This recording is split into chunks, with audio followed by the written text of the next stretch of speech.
Welcome back to Sunrise Daily. Well, keeping our focus on the challenges we've had, giving us the benefit of hindsight, and perhaps see what do we need to correct, how do we move forward, or what exactly do we need to do to put us in the right direction. Let me start with Dr. Akinkumi. For instance, I mean, we see in different dailies, some say, look, different groups, different regions clamoring to get their voices heard. Benue, for instance, they want the state laws for anti-open grazing to be implemented. That's what they're calling on the federal government to do that. We see different states talking about the question of restructuring. States want to do certain things, and that's not happening. Are these valid points being raised here? What do we need to do to ensure that the country moves forward and we don't make the same mistakes we made the last time and get us back to that unitary system of government? I think they're absolutely valid concerns. The issue about restructuring is actually a direct consequence. The fact that we're having the discussion at all is a direct consequence of the fact that when the military took over power in this country in 1966, because we soldiers understand the concept of a unitary chain of command, there's one chain of command. The instruction is given and it rolls down the chain. We attempted to apply the template for running an army to running a country. The country is a completely different animal from the army.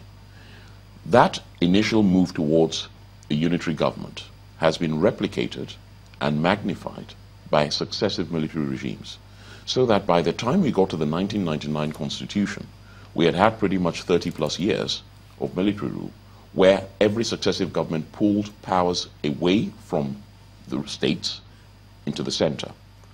So what we have in Nigeria today, I liken to, it's not actually a true federal republic, because we do not have true autonomous states.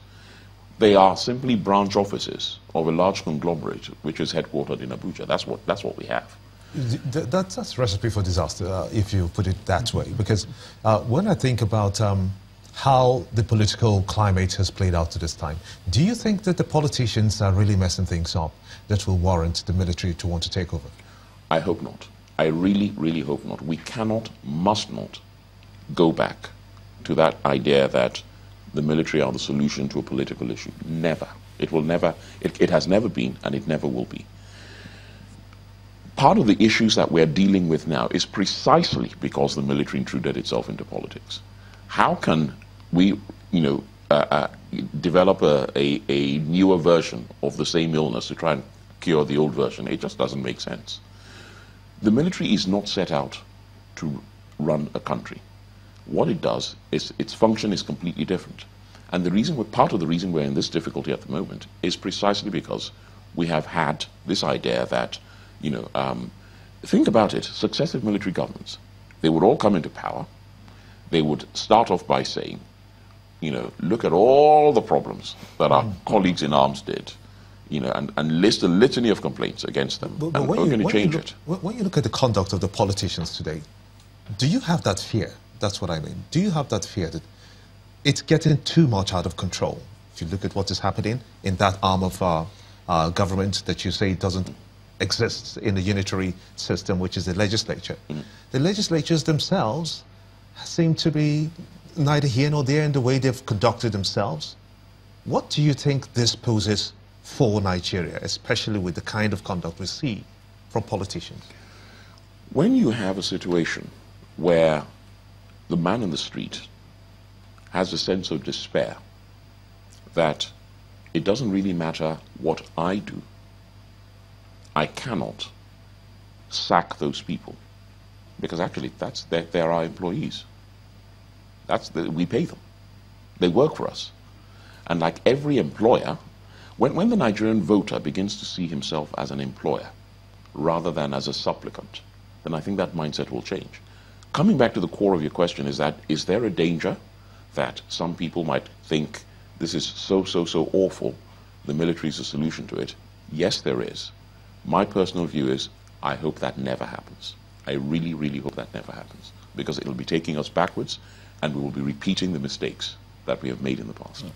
What must we do to get it right? Let me come back to my family. My son said something that I found very instructive. He's an HR consultant. He said that his fear and concern is that we have blurred the line between management and spirituality. Spirituality operates on faith, hope, belief, miracles, okay? Management operates on fundamentals, focus, vision, excellence, SWOT analysis, round peg in round holes, square pegs in square holes, and that a country should be run on principles of sound management and not on spiritual principles. In the church, you see your leader as infallible.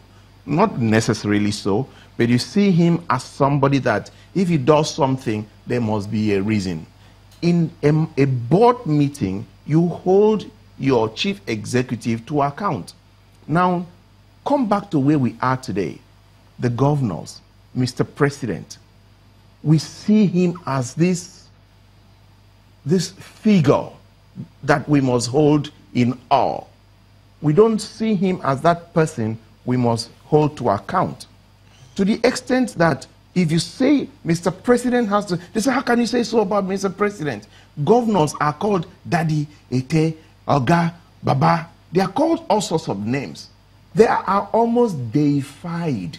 Their actions are not questioned like the Pope, like the church leader.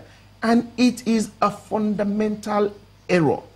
We must not hope that it doesn't happen.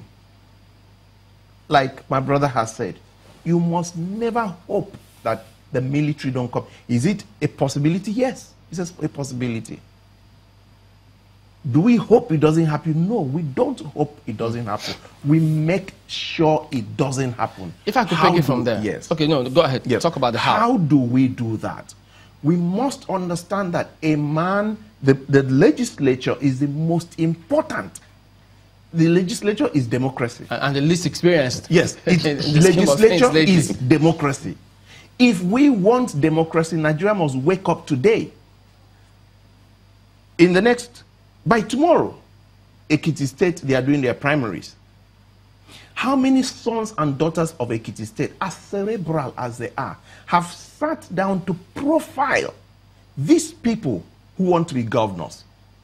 Sat down to do a real profiling and enlighten the people such that they know that you are in broadcasting. Imagine bringing me to sit on that chair just because I have money and I'm popular. I mean, this station is going to go down.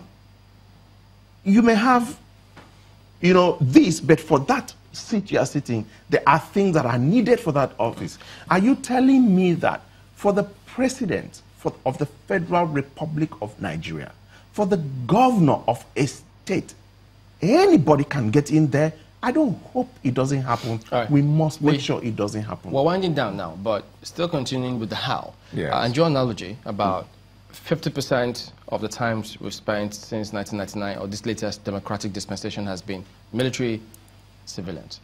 Now, in talking about the how, those to carry out that decision, are they also 50% military, 50% civilian? And how easy or difficult is it for us to take those steps? See, I would pick up on something my brother here said, which is the legislature is really where democracy turns. And we have a focus, when people talk about elections, largely the focus is on the executive positions, the president and the governor. If we really, truly want to have a democracy, in my opinion, two things need to happen. We need to revise that 1999 constitution. I don't think it's fit for purpose. And we need to do it in a way that kind of returns more power to the states and keeps less at the center. But secondly, we need to write it in a way that the legislature, and really educate people, that the legislature provides oversight to the actions of the executive. At the moment, in my humble opinion, others may disagree, the legislature really does not hold the executive to account. And when it does so because it has an ulterior motive. When you hold a government to account, you do that particularly when you as a legislator understand that the voters who sent you there will also hold you to account. So that that word keeps recurring: accountability, accountability. I think the lack of accountability is the fundamental issue with Nigeria today, fundamental problem. Every single problem we can think of, bad roads, electricity, corruption, whatever you want to call it, flows from the lack of accountability. When people understand that if you break the rules, there's a reasonable chance that that will be investigated, you'll be prosecuted, you'll be held to account. What stops people misbehaving? It's the fear of retribution. Yeah. If you take that fear away, then the brakes are off. And that's why you see, they always give us the analogy. Why is it that Nigerians, when they are abroad, they behave? But when they come back home, it is such a beautiful analogy. And I see it often. You see a bunch of Nigerians at Heathrow Airport. Okay? Orderly, they line up, they obey the rules, they do, because they know that if they do not obey the rules, there are consequences. You put those same people in a big aluminium tube called an aeroplane. 6 hours later, they land in Murtala Mohammed. The same people, and all hell breaks loose. Have they had a personality transplant? No, they haven't. It is a function of the environment. The accountability here, a lack of it here. That is what we have a problem with.